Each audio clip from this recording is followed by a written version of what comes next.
गुन्हेगारांना सजा झालीच पाहिजे. बहुजन समाज पार्टी जिंदाबाद. बहुजन समाज पार्टी जिंदाबाद.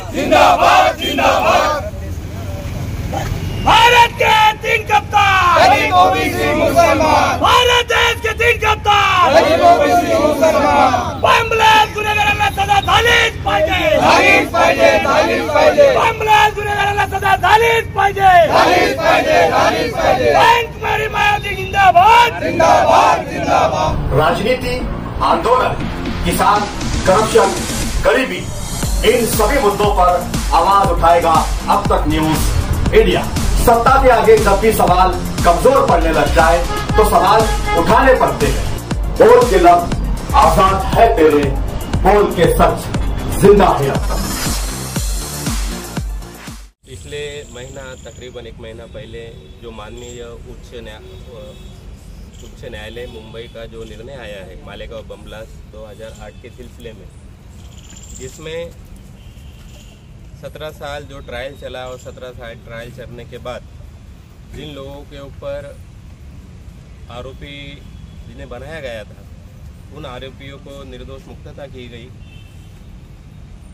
और उसकी वजह से देश में तमाम जो भारतीय लोग हैं उनमें कहीं ना कहीं इस बात को लेके एक भावना तैयार हो रही है कि भाई जब इससे पहले देश के लिए शहीद हुए शहीद हेमंत करकरे जी, इनके नेतृत्व में जो एटीएस ने जो तपास किया था, जो चार्जशीट दाखिल की थी माननीय उच्च न्यायालय में, उस चार्जशीट को उस एटीएस की कमेटी को बाजू करके फिर बाद में गवर्नमेंट ने अपनी कमेटी बनाई और कमेटी बना के उस कमेटी के थ्रू नई चार्जशीट दी गई, जिसमें जानबूझ के हमारा ऐसा मानना है कि जानबूझ के उस ढंग से जो आरोपी थे उससे बच निकले ऐसी राहें उनके लिए पैदा की गई और उसका फायदा उठाते हुए एविडेंस ना होने की वजह से उन्हें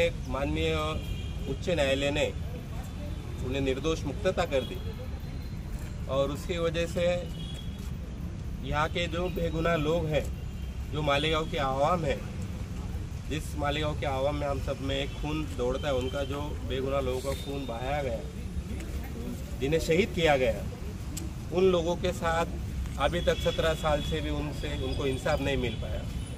आज भी उनकी रूहें, उनके घर वाले, उनके बीवी बच्चे, उनके वालिदैन और हम सब मालेगांव वाले, उन लोगों को इंसाफ मिले ये राह हम देख रहे हैं. और जब तक उन्हें इंसाफ नहीं मिलता हम इस लड़ाई को बहुजन समाज पार्टी के माध्यम से जानिब से इस लड़ाई को हम हमारे तरीके से लड़ते रहेंगे. और उसकी शुरुआत आज माननीय अपर जिला अधिकारी कार्यालय में हमने निवेदन देते हुए इस बात की शुरुआत कर दी है. तो आने वाले दिनों में बहुजन समाज पार्टी, जैसा इससे पहले जब बम ब्लास्ट हुआ था और बम ब्लास्ट होने के बाद उन लोगों की शहादत के ऊपर मालेगांव सिविल हॉस्पिटल की बुनियाद रखी गई थी, तो उस समय के मुख्यमंत्री विलासराव देशमुख साहब मालेगांव में आए थे.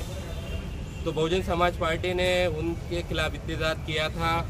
शिवाजी पुतले के पास उनकी गाड़ी को रुका के बहुजन समाज पार्टी के सैकड़ों कार्यकर्ताओं ने उनका पुतला उनकी गाड़ी के सामने जलाया था.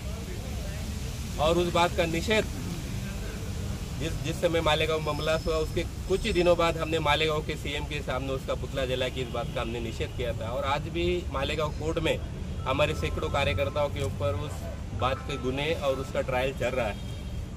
तो हम 2006 से इस बात को लेके लड़ रहे हैं और जो भी हमारे तरीके से जो हमें मदद हो सके. उस समय जो मेडिकल इमरजेंसी फरहान हॉस्पिटल में थी, तो मालेगांव की बहुजन समाज पार्टी की यूनिट ने बड़े पैमाने पे ब्लड डोनेट कैंप वहाँ पे किया था. तकरीबन 100 के करीब सेवा ब्लड बैंक से ब्लड लाके हमने वहाँ पे डोनेट करने का प्रयास किया था. जो भी बहुजन समाज पार्टी से मेडिकल फील्ड से जुड़े हुए लोग थे, ऐसे 5-6 बच्चों की टीम हमने फरहान हॉस्पिटल में भेजी थी और उन समय जो भी हमसे मदद बन पड़ी हमने की थी. लेकिन आज 17 साल बाद हमें इस बात को बड़ा दुख हो रहा है कि भारत में जो गंगा जमुना तहजीब की जाती है, जो भारत का जो संविधान है देश के सभी नागरिकों को समान समझता है, तो एक तरफ रेलवे बम ब्लास्ट में गवर्नमेंट काफ़ी चुस्ती फुर्ती बताती है और उसके खिलाफ सुप्रीम कोर्ट में बहुत जल्दी चली जाती है। और यही मालेगांव बम ब्लास्ट के खिलाफ जब निर्णय आता है और गुनहगारों को छोड़ दिया जाता है तो गुनहगारों को सज़ा मिले, तो ऐसी कोई चुस्ती फुर्ती महाराष्ट्र की गवर्नमेंट नहीं बताती है। इसलिए महाराष्ट्र की गवर्नमेंट को भारत के संविधान पे आस्था है या नहीं है, ये सवाल खड़ा हो रहा है। क्या भारत के संविधान हर नागरिक को समान समझता है? वो जाति धर्म पंथ से इस तरह से कोई भी तासुब कोई भेदभाव नहीं करता है। लेकिन ये भारत के संविधान की जो मूल आत्मा है, मूल ढांचा है, उस ढांचा को कहीं ना कहीं यहाँ की जो केंद्र सरकार हो या महाराष्ट्र सरकार हो, ये कहीं ना कहीं उस मूल ढांचा को नुकसान पहुंचाने का काम कर रही है। तो इसलिए लोगों की आस्था भारतीय संविधान न्यायपालिका में बनी रहे। इसलिए हम चाहते हैं कि महाराष्ट्र सरकार जल्द से जल्द ये जो निर्णय आया है उच्च न्यायालय का, इसके खिलाफ सर्वोच्च न्यायालय में जाए, अपील दाखिल करें। तकरीबन 90 दिन के अंदर एक ट्रायल इस अपील को दाखिल करना चाहिए और जो भी गुनहगार लोग हैं उन्हें जल्द से जल्द सजा मिले और जो आरोपी उन्हें लाया जाए और जो एविडेंस जो हेमंत करकरे साहब की चार्जशीट में थे, जो पेपर थे, उस हिसाब से आगे केस चले और सारे जो भी उसमें विटनेस थे उस विटनेसों को फिर से पूछा जाए और विटनेसों का भी वहाँ पे ट्रायल हो और कड़ी से कड़ी जो भारतीय संविधान में न्यायपालिका में दंड संहिता में जो कड़ी से कड़ी सज़ा होंगी उस सज़ा उनको मिले। इसलिए मालेगांव में हम माननीय इस सारे सिलसिले में हम राष्ट्रीय अध्यक्ष और महाराष्ट्र के जो प्रदेशाध्यक्ष इनके हम राब्ते में हैं और ये सारी घटनाओं की जानकारी हम महाराष्ट्र के प्रदेशाध्यक्ष के माध्यम से हमारे राष्ट्रीय नेता बहन कुमारी मायावती जी पहुँचा रहे हैं। और कुछ दिनों में अगर इस बात को हमें लगा कि महाराष्ट्र सरकार कुछ भी हलचल नहीं कर रही है तो माननीय बहन मायावती जी से हम संपर्क करते हुए एक अच्छी तरह पैरवी करने के लिए हम सुप्रीम कोर्ट में हमारी जो लीगल टीम है उसको भी हम खड़ा करने का पूरा प्रयास करेंगे। इसलिए हम जद्दोजहद कर रहे हैं और आगे चल के इस आंदोलन को हम इसकी तीव्रता ज़्यादा बढ़ाने वाले हैं।